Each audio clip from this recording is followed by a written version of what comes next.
This is McCook's Mr. Bill's an honor to have you here. What makes a man whiter? I said whiter. Even pale, if you will. Well, perhaps it's things like this. My uncle, old Charlie Bartlett, down there in Kansas, he got a big old farm back in the day, and he was walking along the farm dam, about 6 foot wide, but weeds were growing high on each side, just a narrow pathway the cattle had made down the middle of that old dam, the face of it. And so he was walking along there, and all of a sudden a weed got tangled up with him, and he was pulling it on with his pant leg, floppy pant leg that he had. And he turned around, and there wasn't a weed. Big old rattler, about a 3-footer, had struck and bit into the pant leg. Hadn't got into the leg, but got into the pant leg. And he said for about 10, maybe 15 seconds, he did the dance of death with a rattlesnake, trying to shake him off of his leg, hoping that he didn't get a better bite into the meat of his leg. And he said there's nothing more frightening that he ever had in his life for that 10 or 15 seconds. Finally, the snake got loose and crawled his merry way into the high weeds, and he let him go because he was sitting there shaking and sweating, to say the least, because that was death back then, because anti-venom had not been invented yet. You bet. Terrifying.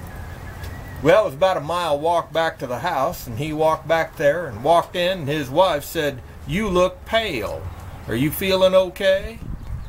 Longtime friend here in McCook, Nebraska, old Dave Evans. He drove the Frito-Lay truck, potato chips and other products that he sold. And, of course, I also purchased them at my store. He'd drive up there and treated me as well as anybody, including, I always thought he gave me as good a deal as he did Walmart or any other store. Treated me good, even when I bought just a few chips, which meant it barely even paid the gasoline to drive it over and drop it off for me at my store. But he did that, you bet. One day he drove up there at the swimming pool where I was parked through the summer, and he got out and come over, and he just didn't look right. Looked pale, if you would. And so I asked him, I said, "You okay?" And he said, well, 2 kids had rode out in front of him from an alley onto the main drag, B Street here in McCook, 4-lane highway. And they just shot out from the side of the road where he didn't see them, and they didn't even try to stop. They just gonna shoot across the road, and beyond dangerous, because there's a lot of traffic there. And so he locked down, and of course he was up high in his truck looking down, locked the brakes down, burnt rubber, got stopped. But he said the one got by with a couple of feet to spare, and the other one right beside him, but a little bit further back. He said he missed him by inches. Inches. And he said if he hadn't had the reflexes he did, he said I'd have killed both of them. I'd have killed both of them. And he looked pale. He was one white man that day, for sure and for certain.